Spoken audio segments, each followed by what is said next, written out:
Tak opäť sa tu stretávame s pánom profesorom Kamilom Udecom. Kamil, vitaj opäť, Ďakujem. rád ťa vidím. Máme už po žatve, vidíme, že za nami už repka schádza pomaly, ale my sa ideme pripraviť, dá sa povedať, na tú našu pšenicu ozimnú, ktorej sme sa venovali už aj na jar. A teda skúsme si tak zhodnotiť, alebo respektíve skúsme si prejsť najskôr tou žatvou, ako to u vás vyzeralo, alebo respektíve ako to ty hodnotíš z toho odborného hľadiska, a potom by sme prešli možno na ten už osevný postup, alebo ako začať už tou prípravou na tú pšenicu ozimnú na jeseň. Dobrý deň. Takže dneska je 18. septembra. Áno. Celkom fajn nám popršalo dnes do rána 21 mm, takže sme tu opäť v čižmách. Ideme sa teda rozprávať o založení nového porastu, ale teda keď si sa najprv opýtal na tú žatvu, aby som to veľmi z krátkosti zhodnotil, že už na jar sme hovorili, že ten studený priebeh počasia, ten studený maj, zrejme súvisí s toho pranostikou studený maj v stodole Raj, tak nám sa to potvrdilo, zrejme aj väčšine pestovateľov, že tie úrody boli dobré alebo nadpriemerné. Žatva si myslím, aspoň u nás na tých pokusných poličkách a tu v okolí, pokiaľ mám informácie, tak prebehla bez nejakých väčších problémov. Bola trošku prerušovaná, pretože sme mali väčšie zrážky ako obvykle, ale si myslím, že tá úroda bola dobrá v primeranej kvalite. Napriek tomu enormnému výskytu tých chorôb a škodcov, ktoré sme teda spoločne zvládli. Áno. Tak dostali farmári, myslím si, že dostatok informácií od teba, že teda ako sa brániť. Ale hádam, sú aj skúsení, áno.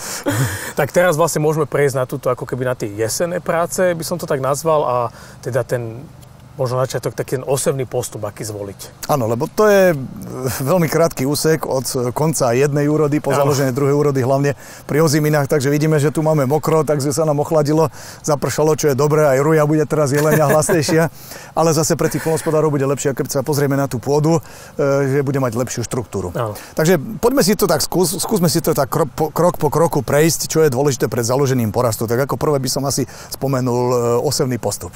Ten osevný postup, pamätáme sa v škole, ako nás učili, čo sú výhodné plodiny, čo sú nevhodné plodiny. Dnešný pestovateľ veľa toho na výber nemá. Keď pôjdeme vylúčovacou metódou, mali sme tu repku. No repka by bola možno dobrá plodina, že stihneme pripraviť aj pôdu. Áno. Kukurica všeobecne nie je dobrá predplodina, ale vlastne pokiaľ by to bola kukurica na zrno, tak pre pšenicu ani nestihneme pripraviť, pretože kukurica je ešte na korenia, čiže už potrebujeme zasiať. A mnohokrát sa potom pestovateľ vzhľadom na ten sortiment dnešných pestovaných tržných plodín dostane do situácie, že stojí pred otázkou, či zaradiť pšenicu po obilnine alebo po pšenici.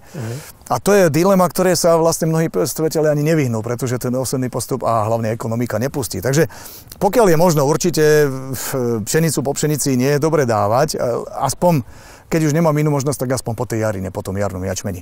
Ale potom vznikne otázka, poďme úplne do toho extrému, že pestovatelia sú často dotlačení dať pšenicu po pšenici. A veľmi sa toho obávajú, pretože vieme, aké sú tam rizika, je tam únava pôdy, premnoženie choroba škodcov a podobne. A jedna skúsenosť, osobnú skúsenosť. A ja túto skúsenosť náhodou v tomto mám, pretože máme tu pokusné polička a my sa snažíme tú pšenicu pestovať tak, aby bola čo najhoršie pestovaná, aby tam bolo čo najviac patogénov. Takže mali sme také jedno pole, teraz už nemáme, kde sme mali 10 rokov po sebe pšenicu. Fú. A ja som teda mal väčšie očakávania ako fytopatológ, že to bude horšie ako to bolo. A môžem vám povedať, že tá pšenica bez nejakých väčších problémov sme tých vždycky dopestovali okolo tých 5-6 tón. Určite tam bolo viacej chorób, hlavne chorób bázy stebla, a problémy boli skôr pri vskádzaní. Takže pokiaľ by nejak 2-3 roky po sebe tá pšenica, tak možno by bolo lepšie o nejakých 20% zvýšiť výsevok, pretože ten výpadok rastlín vplyvom tých patogénov v pôde bol väčší. Ale nejaké výrazné, nejaké katastrofické scenáre, že by to celé poľahlo vplyvom chorób bázy stebla, nemôžem povedať. Ak by som to mal odhadnúť, možno ten výskyt chorób oproti iným lokalitám bolo možno 20-30% vyšší. Takže nejaká totálna katastrofa by z toho nebola. Určite to nie je dobré, ale keď už, tak treba dať samozrejme potom dôraz na intenzívnejšiu ochranu a samozrejme aj primeranú výživu, ale dá sa to, keď by bol pestovateľ k tomu dotlačený. Takže ten osevný postup, áno, pokiaľ v rámci možností zvoliť si dobrú plodinu je dobré, ale v krajnom prípade môže ísť aj pšenica po pšenici. Super, tak takéto skúsenosti, že takéto obdobie je 10 rokov po sebe, ako a katastrofa sa nekonala. Áno. Ale v tom prípade je veľmi dôležité určite aj to hnojenie a príprava pôdy, lebo myslím si, že aj rozhodne to bolo intenzívne. Áno, veľa z našich a napriek tej intenzite to bolo len 5-6 tón. No, takže tá redukcia tam určite bola. Redukcia bola, ale nebolo to tak, že tam neurodí nič. No, tak super potom. Tak to je, myslím si, že aj pre našich farmárov dobrá skúsenosť, že keby nepustil ten osebný postup, áno, dá sa aj takéto niečo. Keď si zoberieme teraz vo všeobecnosti to hnojenie alebo tú prípravu pôdy, lebo vieme, že to je tiež veľmi dôležitý faktor, čo sa týka aj prípadne nejakých pozberových zvyškov pred tej predplodiny, jak si spomínal, alebo dôležité je aj tú prípravu pôdy, čo sa týka nejakých hrúd, lebo chceme predsa len ošetriť nejakým tým preemergentom, herbicidom a tak ďalej. Všetky tieto, dá sa povedať, agrotechnické parametre, ktoré to musí spájať, tak čo by si ty ako odporučil po tých skúsenostiach? Ďakujem za otázku, lebo to ma vôbec nenapadlo. Pozberové zvyšky, teraz sa na ne pozerám, za nami vidíte, po letu sme pripravili po obilnine repku, hlavne v lani. Mnohí pestovatelia, všetci vieme, že na tú slamu, pokiaľ ju rozdrvíme, a my na pokusu ju tiež drvíme, tak samozrejme treba tam vyrovnať pomer CQN. CQN a mnohí pestovatelia hovorí, no vzhľadom na dnešné ceny hnojív si to nemôžeme dovoliť. No neviem, či je to správna cesta, aspoň niečo by som tam skutočne dal, pretože pokiaľ tam bude ozaj široký pomer a tá slama bude konkurovať o živiny tej pšenici, tak tá pšenica môže naozaj zaostávať v raste. A to som si veľakrát v praxi aj všimol, že tam, kde sa zaoralo veľa organickej hmoty, tak tam boli výpadky rastlín. No a teraz ušetrím na hnojive, ale stratím na počte rastlín, a to je tiež dôležitý úrodotvorný faktor, takže to naozaj by som to zvážil, hlavne tam, kde sa drví slama. No a samotná príprava pôdy, tu mám tiež jednu skúsenosť, lebo vždy je lepšie hovoriť o skúsenostiach ako o nejaké teórii. My keď zakladáme tie maličké polička, tak samozrejme nám záleží na každom riadku, na každej rastline, pretože to pokusné poličko musí byť čo najviac uniformné, aby boli rovnaké, aby sme tie rozdiely vplyvom tých ostatných ochranných zásahov vedeli aj porovnať. Takže nám chýba každá rastlinka, každý riadok. A tam si to viacej všimneš, ako keď zaseješ 30 hektárov, takže potom už nejaký výpadok, to sa akože stratí, ale nám chýba každá rastlinka. A to som si tak všimol, že pokiaľ sme pripravovali pôdu, viete, pri tých maloparcelkových tam použijete menšiu techniku, nie je tak výkonná ako tá veľká. A niekde tam zostanú také hrudky, ako tu vidíme na okraji. A skutočne, pokiaľ nebola dobrá príprava pôdy a tá pšenica zichádzala neskôr, tak ozaj to bolo vidieť v tých rastových fázach, že tak, kde bola dobrá príprava pôdy, zišli lepšie a tie horšie pripravené polička alebo časti poličok zišli menej. A tak sme si na začiatku hovorili, to nevadí, však počas zimy to dobehne. Ale toto som bol sám prekvapený, nikdy to nedobehlo. Nikdy. To, čo zišlo skoro, dalo krajšiu úrodu a to poličko, ktoré bolo nepodarené, tak bolo nepodarené celú vegetáciu, ani to odnože nedohnali. Tá výška to dorastla jedine pri tom klasení, ale tá úroda to sa nedalo porovnať. Takže jednoducho, keď niečo odflaknem na začiatku, alebo neurobím to poriadne, tak sa mi to vypomstí. Takže tá príprava pôdy, preto je dobre, že napršalo, áno, že teraz bude lepšie a lepšie vlahové, lebo bolo dlhé suché obdobie. Tá príprava pôdy je naozaj dôležitá. A čo sa týka samotnej výživy, to už agronóm musí vedieť, akú má predplodinu, aký tam má obsah dusíka. Určite treba vychádzať aj z histórie, z vlastnej skúsenosti, možno aj z rozborov pôdy. Lebo keď tá rastlina, hlavne keď sú na rastlinné zvyšky, nebude mať primeranú výživu, tak bude živoriť do jesene. A naozaj tie porasty, ktoré sú pekne vzídené, ktoré sú uniformné, tak tie slabšie porasty ich nikdy nedobehli. Takže naozaj treba dať dôraz na kvalitnú prípravu, kvalitnú výživu, tak ako to má byť. Tak, áno, aby bolo všetko na poriadku. Tak. Potom to už nikdy nedobehneme. Tak, jasné, áno, ten začiatok, jak sa hovorí, tie základy musia byť. A keď sme už pri tých základoch, tak určite na teba dôležitá otázka, čo sa týka výberu odrody, alebo respektíve osiva. Lebo s tým tiež možno veľa farmárov bojuje, že teraz aké si vybrať na ten možno ten môj daný pozemok, nejaký problémový pozemok a podobne. Čiže čo by si tak odporučil, že? Výborne, začal by som odrodou, keby som zabudol na to osiva, tak mi to pripomeň. Výber osiva, že či certifikát alebo nie. Odroda, toto je faktor, ktorý úplne nepochopiteľne niekedy v praxi tí agronómovia podceňujú, pretože podľa čoho si vyberiem odrodu? Podľa toho, či sa mi hodí do mojich podmienok alebo nie, a najlepšie, keď si tú odrodu vyskúšam. Napadá ma jedna skúsenosť, asi to bolo 2 alebo 3 roky dozadu, na strednom Slovensku jeden pestovateľ si pozrel tabuľkovo, ktorá odroda kdesi vyšla najlepšie, tak tu si objednal na nejakú veľkú výmeru. Nebudem si vymýšľať, ani nebudem hovoriť, kde to bolo, bez toho, že by si ju vyskúšal. Potom ma zavolali tam sa pozrieť, to bol zhodou okolností vlhký rok, ale ja som v mojej kariére ešte toľko fúzarióz nevidel. To bola odroda pôvodom z Maďarska. No a stredné Slovensko a Maďarsko je predsa niečo iné, keď prišiel vlhký rok, takže len tak vsadiť na nejakú odrodu, že si ju pozriem niekde v tabuľkách, nevyskúšam si ju vo vlastných podmienkach, je dosť veľké riziko. Toto bol typický príklad, že toľko fuzarióza z toho, no čo urobíš, potom ešte aj mykotoxinota bolo v tej úrode. Takže naozaj tú odrodu si treba vyskúšať, pretože niektorá sa hodí do tých suchších podmienok, niektorá do vlhších. Čiže pestovateľské podmienky. Napriek tomu by som všetko nevsadil na jednu odrodu, lebo keď v suchom roku vsadím na suchovzdornú odrodu, tak som vyhral, ale čo keď príde vlhší rok a mohol som dostať viacej, takže by som to riziko rozdelil medzi viacero odrod. To je jeden faktor, áno, či sa mi hodí do podmienok.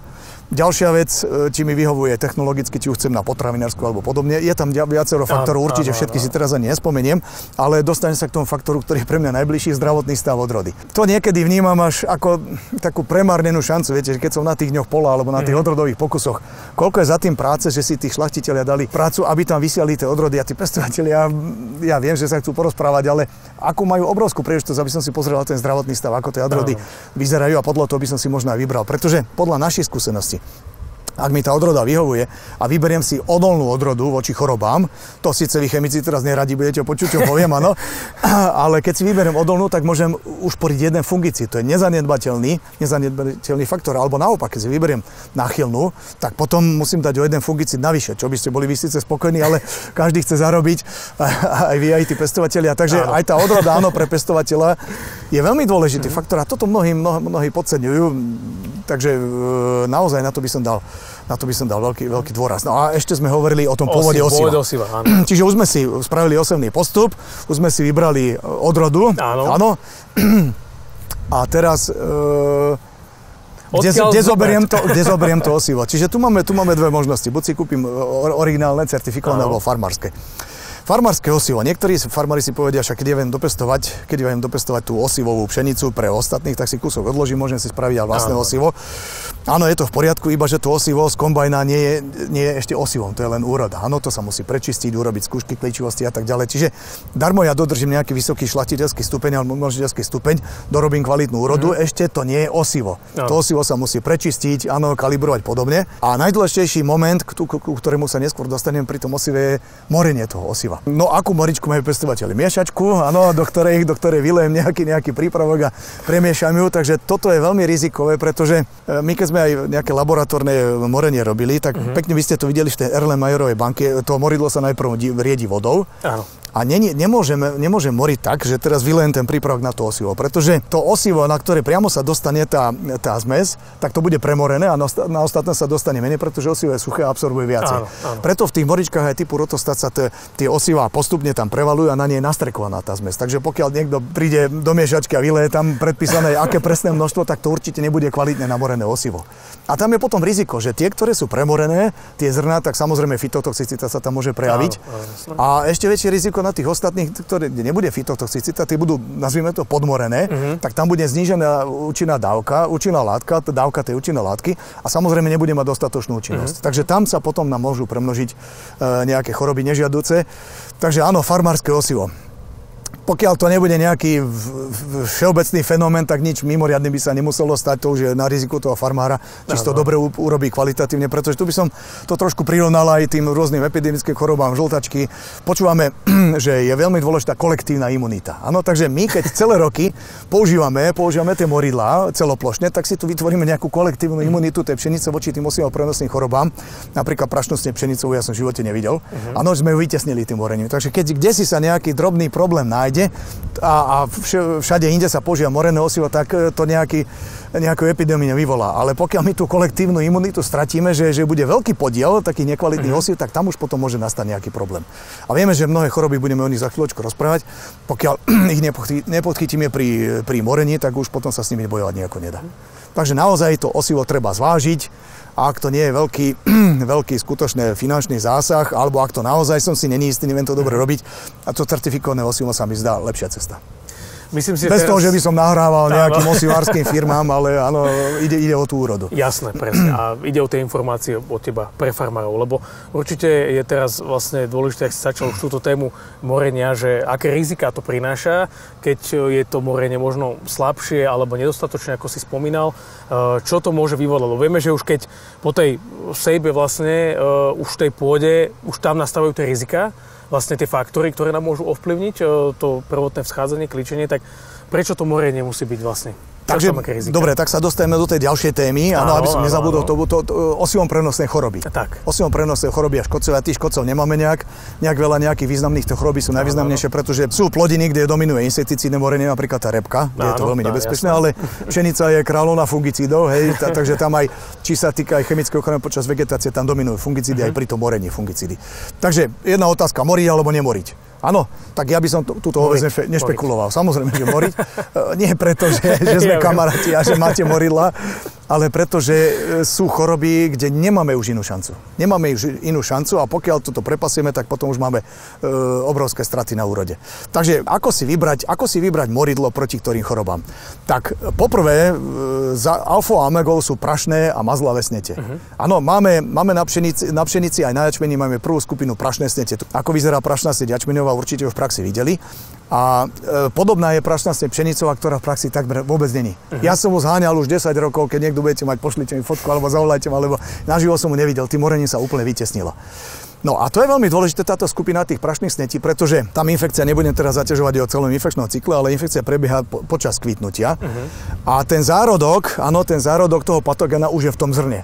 Ale to zrno ja nezbadám. Áno. Na tom zrne ja nevidím, či tam je alebo nie je. A jediná možná vec, ktorým môžem odstrániť, je morenie.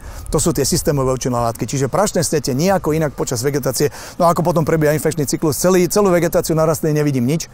A ku koncu, ako sme videli na tej fotke, sa zrazu klas premení na prášivú hmotu chlamidospor. Áno, ktorá sa v období kvitnutia potom rozšíri. Čiže ak nenamorím proti prašným snetiam, nemám už šancu.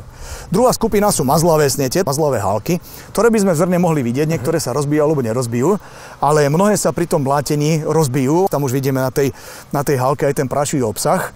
To sú takisto chlamidospory, ktoré sa dostanú na povrch osiva. A to takisto nevidíme. Niekedy to môžeme cítiť. Pri mazlavých snetiach oni pachnú po trimetylamíne, takže niekedy sa prezradia takým výraznejším smradom. To smrdí podobne ako rybacina. Ale pokiaľ ich nie je veľa, tak to tiež nejako nezbadáme. To zrno, či je kontaminované, nevidíme. A to zrno je kontaminované povrchovo. Tie chlamidospory sú na povrchu a oni klíčia spolu s klíčením zrna. Takže to je druhá skupina chorób, ktorú takisto nejako už potom nevieme ovplyvniť, pretože takisto asymptomaticky prebieha celý vývoj. Ten patogén sa dostane mycelium až do klasu a potom premení na masu chlamidospor.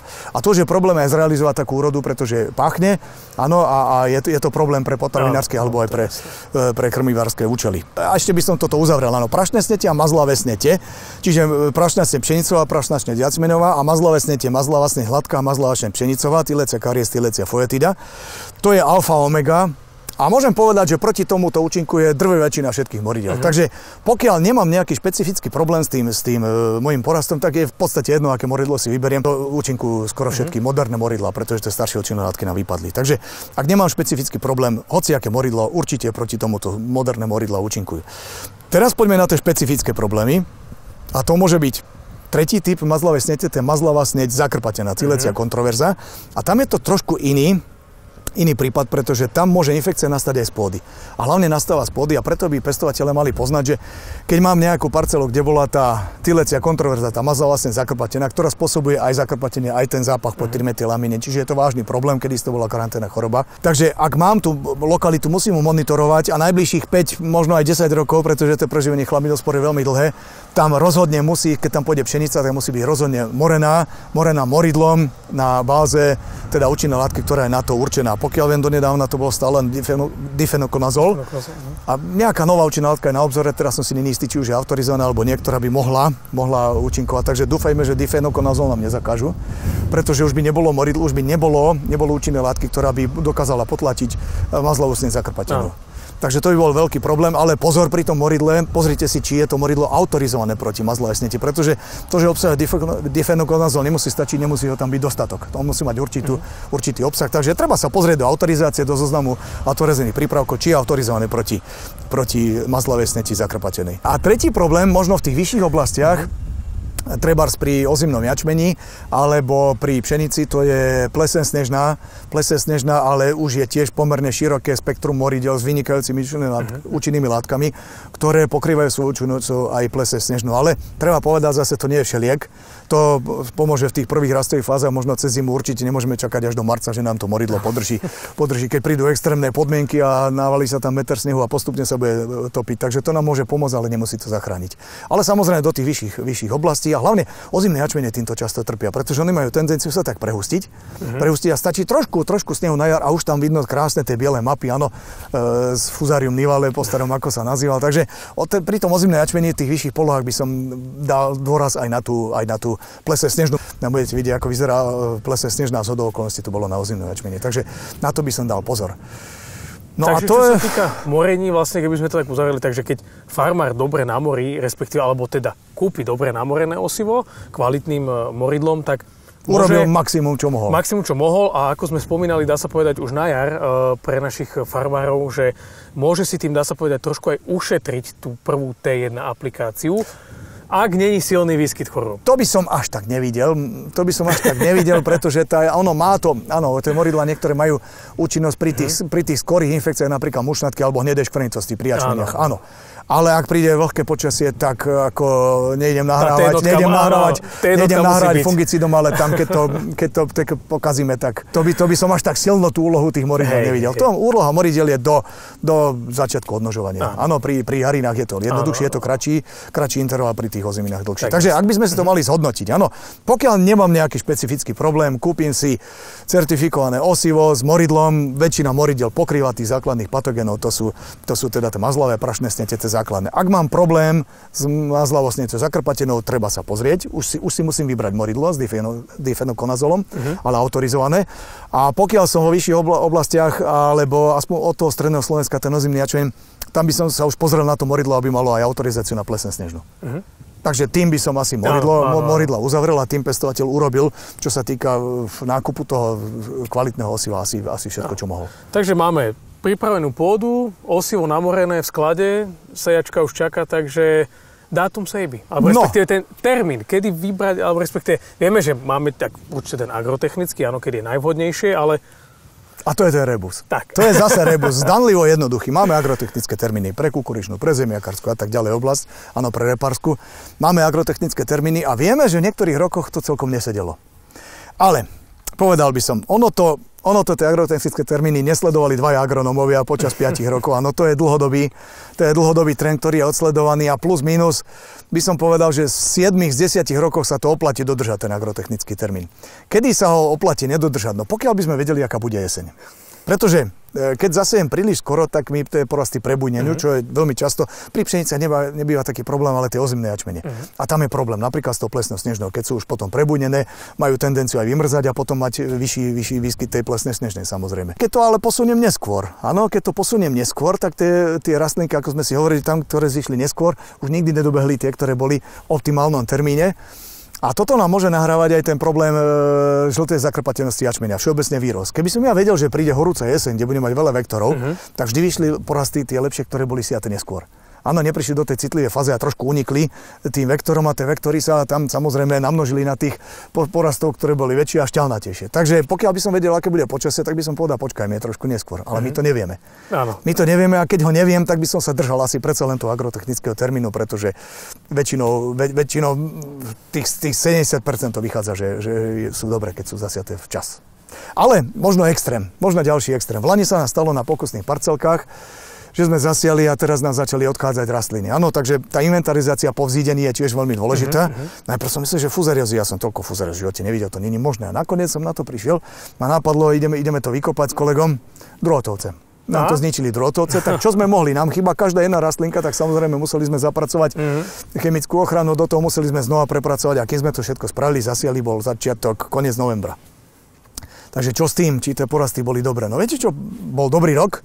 Tie porasty, samozrejme v tých malých poličkách s vplyvom okrajového efektu prinášajú väčšie úrody, ale tam bola dobrá úroda.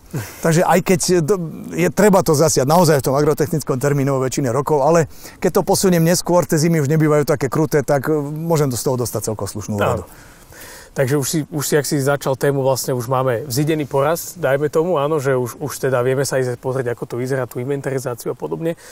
Čo tie prvé, dá sa povedať, alebo tie prvé nástrahy pre pšenicu ručniacich farmárov, že ako teda zbadať nejaký ten prvý náznak nejakej choroby? To je zase tá ďalšia vec, čo hovorím, že to sejačko nekončí úloha agronóma na jeseň, aj keď veľa toho už nemôže, ale aby som vedel, na čo sa môžem pripraviť. Typický príklad boli tie druhotovce. Keby sme sa neboli pozreli na to, tak tie druhotovce by nám zničili väčšinu tých parceliek a môžeme my čakať potom na jar. Takže aby človek mohol urobiť nejaké, aj keď už menej cenné, ale nejaké nápravné opatrenia, musí to sledovať. Takže treba naozaj pozrieť na ten porast, ako vzýšiel. To môžu byť druhotovce, môžu tam byť napríklad monitoring potom tých prenášačov musím robiť, tých vošiek, keď je teplá jeseň. Áno, tam máme problém potom s tými insekticídmi, pretože účinkujú krátko a nemajú takú vysokú účinnosť, lebo pokiaľ chcem ochrániť proti prenosu víroz, viem, že proti víroze sa nedá chrániť. My sa môžeme chrániť len proti prenášačom. A to sú vočky a cikády, podľa toho, či je to žltá zakrpatenza alebo zakrpatenza z pšenice. Áno? Takže my musíme tých prenášačov, tých vektorov zlikvidovať na začiatku ich výskytu. Pokiaľ my budeme čakať, kým sa nám tam namnožia a potom ich naraz postriekame, tak to chránime poraz proti škodcovi a nie proti vírusu. My ho musíme zlikvidovať hneď, ako sa tam začne množiť. Samozrejme nebudem striekať pri prvej vožke. Áno, ale keď vidím, že už začína byť teplé a začínajú sa mi množiť nejaké prahy škodlivosti, tam máme nejaký monitoring, áno, výskytu, takže podľa toho treba určite potom chemicky zasiahnuť. Takže určite musíme to cestu jeseň pozerať. Máme tam ďalší škodcov, tam môžu byť hrbáče, áno, hrbáč, alebo teraz ma ani nenapadne, to je drôtovce napríklad. A čo sa týka hubových chorób, tak to je tak mne bližšia parketa, tieto hubové choroby. A to je také zaujímavé, že mnohokrát sa pestovatelia, keď je teplá jeseň, ono tie rastlinky trošku narastú také väčšie, a keď primerane je vlhko a teplo, tak sa tam väčšinou rozmnožia jednak septória, ako sme spomínali na jar, ale hlavne sa tam mučnatka a hrdza pšenicová, ku podivu, namnoží na tých listoch. A teraz pestovatelia uvažujú, či to preto zimou, či by si to predsa len nezaslúžilo nejaký fungicid alebo nie, ale poviem vám zase skúsenosť, že už sa nám to viacejkrát stalo, že bola takáto pekná jeseň a tie porasty boli tak napadnuté, že keď sme do nich drgli, tak sa normálne z nich prášilo. Tak sme sa tešili, že na budúci rok aký bude infekčný potenciál. No ale keď príde normálna zima, tie najstaršie listy tak či tak odumrú. A prišlo suché leto a nebolo z infekčného potenciálu nič. Ale samozrejme tohto roku zase máme skúsenosť, že ten infekčný potenciál nebol až taký veľký, ale prišiel vlhký ročník a to bolo Eldorado tých chorób. Takže závisí naozaj od počas tej vegetácie. Z mojich osobných skúseností netreba robiť žiadnu paniku. Na jeseň fungicíd, aj mali sme extrémne napadnutie, nič sme nedávali žiadny fungicíd, ten najstaršie listy tak či tak odumrú. Áno, a prežije ten rastový vrchol. Takže z toho by som nejakú paniku nerobil. A okrem toho mušnatka, hrdza nie sú tak razantné patogény, ktoré by spôsobili rýchlu defoliáciu. Áno? Napríklad septória ďaleko rýchlejší patogén, ktorý zlikviduje tú rastlinu rýchlejšie. Takže to sú také light patogény, áno, a je to také light obdobie, tú jeseň. Ja by som ten fungicid tam určite nedal. Takže dôležitejšie asi možno bude pre našich farmárov, čo myslím si, že ovládajú všetci, herbicid použiť dobrý, aby teda sme sa zbavili tých burín, alebo respektíve nejakou vidrolu po predplodine a podobne. Áno, ale aby som ešte dokončil, dôležitejšie ako tie choroby sú tí škodcovia, lebo keď nám tie vektory prenesú ten vírus, áno, tak už nemáme šancu to proti nej ochraniť. Čo sa týka herbicidného ošetrenia, je to veľmi pohodlné. Pokiaľ mám čas na jeseň, tak určite tie jesenné herbicídy sú vynikajúce, áno, pretože mi to šetrí aj tú špičku na jar. Áno. A pokiaľ tá účinnosť, sme s ňou spokojní a už sú vynikajúce herbicídy, áno, na tejto báze, na jesennej báze, tak ja by som určite s tým herbicidom tam išiel. Môžeme sa vyhnúť napríklad aj tomu problému, čo bolo v tomto roku. Teraz som akurát spracoval jeden článok o tomto a narazil som na moje poznámky. Som si potom spomenul, že skutočne v tomto roku bol problém, možno si to aj ty si všimol v praxi, že keď boli tie jarné mrazy a pestovatelia aplikovali herbicídy typu stimulátorov rastu, tak normálne bola fytotoxicita. Tie rastliny boli antokyanizované, okrem toho, že bola znížená účinnosť, takže aj to je problém napríklad tých jarných aplikácií, príde chladné obdobie a ten, čo má na jeseň, má vystarané. Áno, už to má aplikované. Takže má to nesporne svoje výhody, určite tá jesenná aplikácia. Určite áno. Ešte by som možno spomenul aj, keď má niekto problém s nejakou burinou napríklad, inváznou alebo takou, ktorú má problém, áno, je tam určite nejaká rezistencia, tak takisto tá jesenná aplikácia herbicídov a samozrejme ešte doplniť tou jarnou, keď už teda ide o nejakú tú vytvorenú rezistenciu. Isté, že na jar máme ešte čas na opravu. Tak.